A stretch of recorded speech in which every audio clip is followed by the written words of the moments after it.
Hoy en este domingo 19 después de Pentecostés, la epístola es de la carta de San Pablo a los Efesios.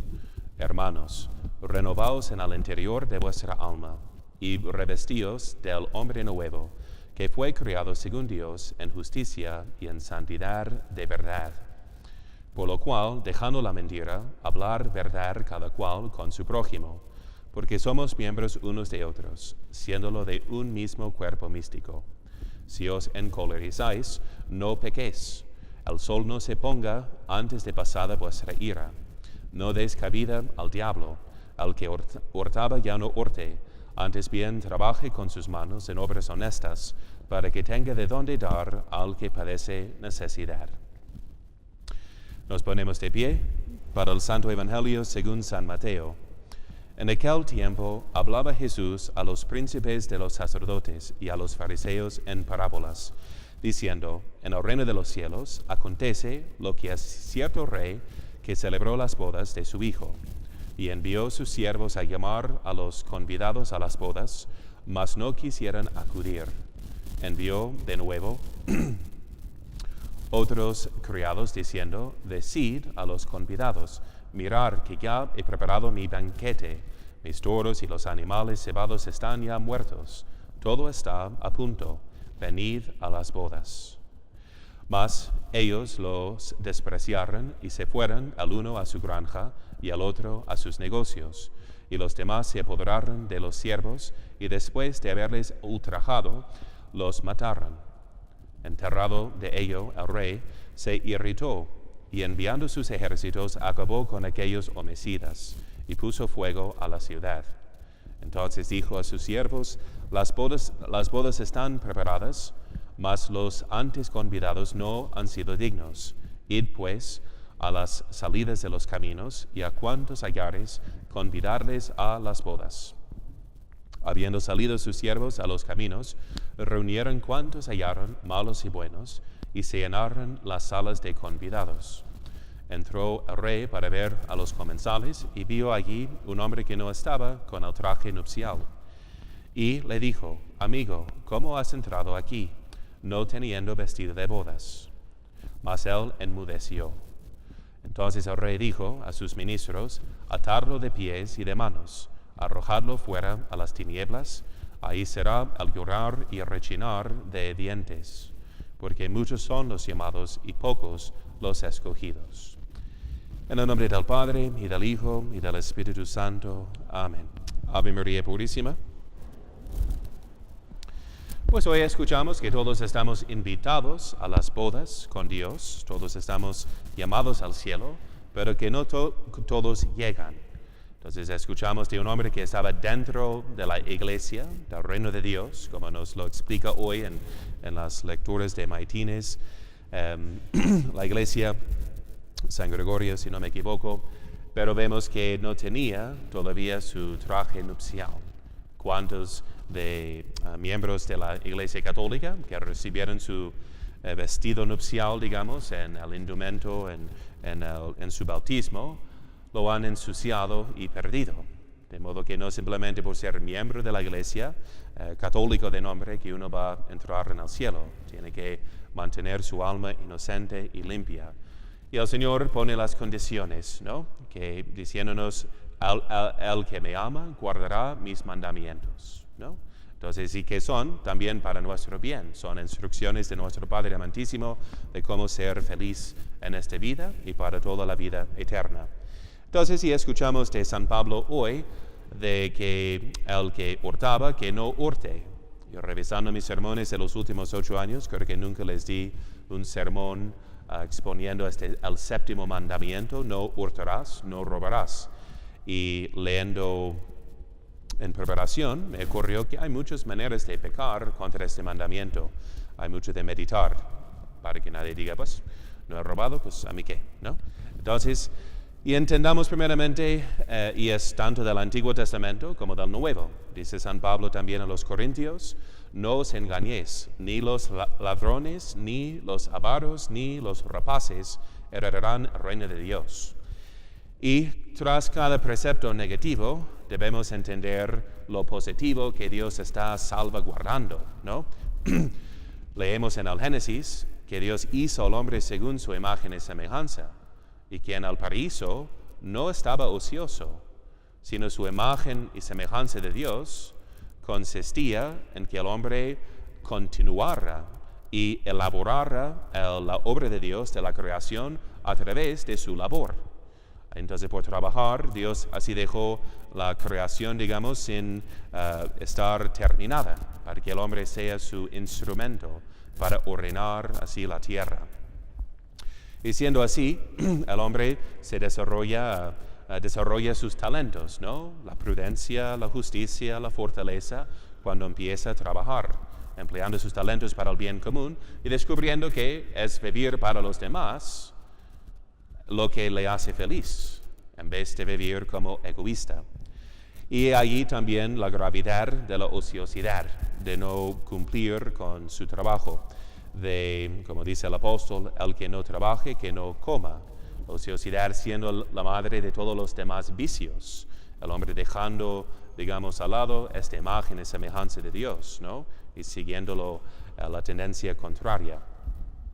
Por ende se lo menciono para que los papás siempre insistan, que sepan que la meta de la crianza de los hijos es para que lleguen a ser maduros y responsables lo más pronto posible, en contra de esta falsa ideología, digamos, o filosofía mundana, de que la adolescencia es un tiempo para perderse y no tener responsabilidades, porque según esta filosofía mundana, esta vida es nomás para disfrutar, ¿no? Entonces que sentir placeres es la felicidad, cuando no lo es. Así se dedican a eso, arruinan a sus almas y se quedan más infelices y más vacíos. Es la virtud que hace al hombre feliz. Entonces que no, ya les di un sermón sobre no chiquear a sus hijos, ¿verdad? Cuando ya no son hijos, la idea es que se maduren lo más pronto posible. Y también vemos aquí el derecho que el hombre tiene a la propiedad privada. Lo que el hombre cultiva de la tierra queda como lo suyo, ya que es fruto de su labor. De modo, y al hombre siendo anterior al Estado, como enseña la Iglesia, entonces el Estado no le puede quitar este derecho. De modo que los sistemas políticos del socialismo y del comunismo son intrínsecamente malos. Entonces, como dijo el Papa Pío XI, nadie puede ser católico y socialista a la vez. Es una contradicción. Entonces, porque van contra la ley natural, van contra la ley de Dios. Y ahí entonces vemos porque cuando el hombre, ¿qué son las consecuencias? Si el hombre no puede desarrollar lo suyo, primero no tiene la motivación. Y por eso son fracasos. Los sistemas comunistas, como hemos visto en Rusia o en Cuba, por ejemplo, o en China, pues la gente que se queda como esclavizada, digamos, al gobierno y sin la motivación de cuidar lo suyo, ya que no hay un suyo, ¿no? Entonces, por eso esa es la dignidad entonces de nuestra labor y el fruto de ella también. Entonces ahora, y la Iglesia soluciona este problema del obrero, que a veces es manipulado o abusado en un sistema capitalista, pero materialista. Tampoco, no hay ningún sistema materialista sin Dios, sin la virtud, que va a funcionar, ¿no? Si no lo sabían. Entonces, la Iglesia, por inspirar al hombre a vivir según la caridad, de enseñarle que no tenemos un fin aquí, que aunque tengamos millones de posesiones y de dinero, salimos de este mundo pobres, nomás con el alma. Que todo lo que tenemos aquí es nomás para servir a Dios y salvar a nuestra ánima, como dice San Ignacio. Entonces, inspira entonces al noble al servir al pobre, ¿no? Entonces, de cuidar a los pobres sabiendo que van a ser juzgados iguales ante Dios. O más bien, el que tiene más en esta vida será juzgado con una cuenta más estricta. Entonces, por eso el catolicismo es la solución para este problema social. Entonces, ahora hagamos un examen de conciencia que ahí tomé de un padre en el internet, no apunté su nombre, estoy robando su material aquí. Entonces, pero así me dijo un padre que un buen predicador es un buen ladrón, ¿no? Entonces siempre estamos citando lo que nos dijo el Señor y los santos. Entonces, un examen de conciencia sobre el séptimo mandamiento, que prohíbe, por ejemplo, tomar bienes ajenos, objetos de dinero, contra la voluntad de su dueño. Si nos preguntamos si es un pecado mortal o venial, depende de la materia, sea grave o leve, sea mucho o poco. Y según las circunstancias, si es de un señor que gana nomás 100 pesos cada día y le robamos 100 pesos, que puede ser generalmente venial, entonces sería grave en esas circunstancias. También de no devolver lo que se recibió en préstamo. Eso es importante, porque he visto la costumbre coloquial, me puede prestar algo que realmente no tiene la intención de devolver. Si lo pides como préstamo, te quedas en pecado si no lo devuelves. Si necesitas un regalo, mejor pedir un regalo o explicar sinceramente que no sabes si sea posible en el futuro devolver ese dinero o préstamo, ¿no? Pero si uno lo hace como de engaño, queda con la deuda, ¿no? Y será pues reo de un pecado para el tiempo en que hasta que se absuelva o pague el préstamo. Es pecado también de robo de encubrir al que roba, de retener, de modo que no debemos cooperar en la injusticia por mantenernos callados, ¿no? Entiendo que a veces puede haber un grave riesgo a la vida que nos acentúa, por ejemplo, de esta obligación, pero que no aceptemos la corrupción, que tenemos que hacer una lucha como sociedad. También es en contra del séptimo mandamiento retener objetos perdidos, de no habiendo buscado sus propios dueños. Y otro pecado es de comprar una cosa que se sabe o se sospecha que es robada, como comprar películas o discos piratas. Una muy mala costumbre aquí también. Un día con los seminaristas fuimos buscando si hubo una película interesante, que son pocas realmente que son interesantes, pero llegamos y el seminarista me comentó, esa película ni ha salido en el cine todavía, ¿cómo que la tengan aquí? Entonces le preguntamos y admitió el señor que todo era pirata, ¿no? Y eso es lo que venden. Porque es pecado, pues pónganse en los zapatos del dueño. Si tú trabajas en hacer una película por tantos años, con tanta inversión, o en hacer una obra de literatura, y vendes por fin nomás una sola copia, porque al comprarlo, pues va repartiéndolo con todo el mundo sin darte nada. ¿Es justo? Claro que no. Y acuérdense que nunca se justifica robo por decir que, pero tal persona tiene mucho dinero. Si tiene mucho dinero, ¿tienes derecho de robarle? No. ¿A poco no es suyo, que puede disponer como quiera? Ojalá para el bien común, porque así va a ser juzgado, pero no se justifica un robo por simplemente ser de una persona rica, obviamente. También de dañar voluntariamente la propiedad privada, ajena o la propiedad pública. Por ejemplo, lo que vemos aquí en el centro con tanto graffiti. Qué pena, ¿no? Es un pecado también de robar, perjudicando los bienes de los demás. Que nace de un espíritu también socialista, ¿no? Que noto a veces aquí de que, pues, eso no me corresponde a mí, ¿no? Entonces cayó un árbol cerca de nuestra casa y, pues, ¿quién iba a terminar la reparación? Pues nadie, ¿no? El servicio público, privado, quién sabe. Una falta de cuidar a nuestras propias cosas.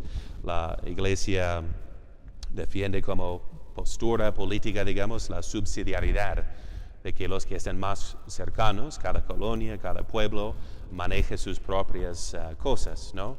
Para evitar este espíritu irresponsable.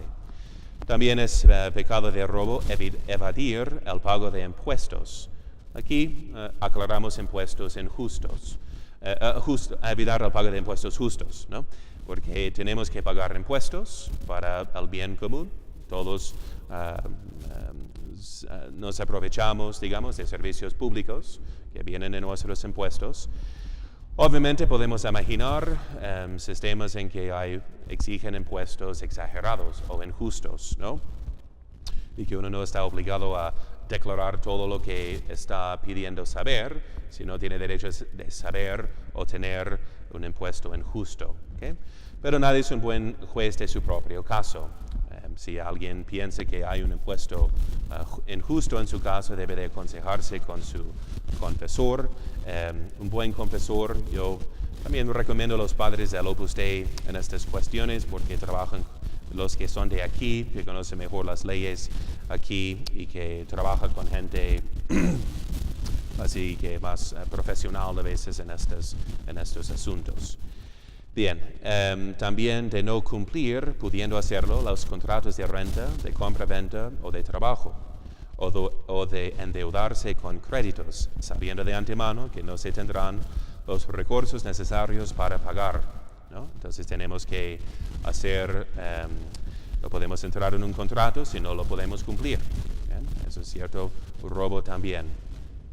O de desfraudar en el comercio, poner precios injustos en la venta de bienes o en la prestación de servicios. Es un pecado internacional cuando van manipulando los precios, no según lo que venden, lo que vale realmente, sino según nomás la codicia. Eso ha tenido como consecuencia pues muchas injusticias internacionales, ¿no? Hasta naciones que se quedan como esclavizadas a otras. También es pecado negarse a ayudar, pudiendo hacerlo, a los necesitados cuando nos corresponde. Y hay muchas aclaraciones aquí, que la caridad empieza en la casa con los nuestros y que la ayuda a los necesitados sea responsable para su verdadero bien. Yo no suelo dar dinero a los pobres de la calle que desconozco, no sabiendo para qué lo van a utilizar, que puede ser para un mal uso, ¿no? De drogas o alcohol, por ejemplo. Entonces prefiero darles comida. O si uno tiene más recursos, la idea es de crear luego instituciones, ¿no? Algo para servir a la sociedad, a los necesitados a largo plazo, con oportunidades de educación, de hospitales, obras de caridad, etc. Y cuando los trabajadores, uno puede pecar contra este mandamiento, que cometer ese pecado que clama al cielo para venganza, porque cuando los egipcios no dieron lo que era justo, al justo salario a los israelitas, fue un pecado que clamó al cielo para venganza y por el cual fueron castigados los egipcios. Entonces es pecado esclavizar a los trabajadores o tratarlos como mercancía, de obligar a trabajar a los empleados fuera de su horario o hacerlos realizar labores ajenas a la empresa que los contrató, pagar salarios injustos o retrasar el pago de salarios. Entonces, ¿y qué dice la Iglesia en cuanto al salario justo? Dice que si es de tiempo completo para un hombre, que sea lo suficiente para proveer, así modestamente, para su familia, ¿no? Si no puede sobrevivir de su salario, queda como esclavo, de cierta forma. Nomás trabaja para sobrevivir, ¿no? No puede desarrollar su familia, no puede, y luego su esposa tendrá que trabajar, nadie está creando los hijos, y eso destruye lo que es la base de la sociedad. Y además, si tratamos bien y pagamos bien a los empleados, ganamos la confianza, ¿no? Qué ventaja, ¿verdad? Que muchas veces falta hoy en día, cuando no sabemos en quién confiar, ¿no? Con sueldos justos y un buen trato, se gana esta confianza y lealtad, ¿no? Hacia su amo, por ejemplo, su dueño de la empresa.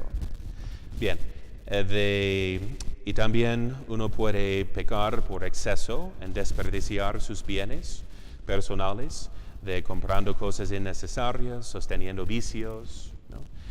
Y aquí, aunque podemos distinguir de expectativas diferentes, más razonables para las distintas clases sociales, que cada quien piense que va a dar cuenta a Dios por todo lo que haya recibido en esta vida, que no va a llevar nada a la vida eterna, y de vivir muy cómodos entre muchas riquezas, normalmente no fomenta un espíritu católico, ¿no? El Señor dice en la parábola de la buena semilla que está sofocada por las espinas, así, de tantas preocupaciones mundanas, que crecen en la familia cuando tienen todo lo que quieran, ¿no? Sin sacrificio, pues, de la presunción, codicia, vanagloria, soberbia, que va disipando todo interés en las cosas de Dios, ¿no? Y además que estudien cómo vivieron los reyes y reinas, ¿no? Entre mucha riqueza, pero con una disciplina desde niño, de instrucción en la fe, de mortificaciones, de atender personalmente a los pobres, de asistir a misa cada día.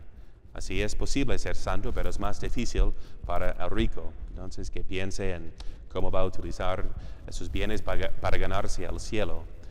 Y también de parte de los trabajadores es en contra del séptimo mandamiento desperdiciar los bienes del lugar donde trabaja, ya sea llegando tarde o saliendo más temprano del horario convenido, desperdiciando el tiempo de labores, fingiendo trabajar sin hacerlo, haciendo mal el trabajo, desperdiciando o sustrayendo los insumos de la empresa, etc., ¿no?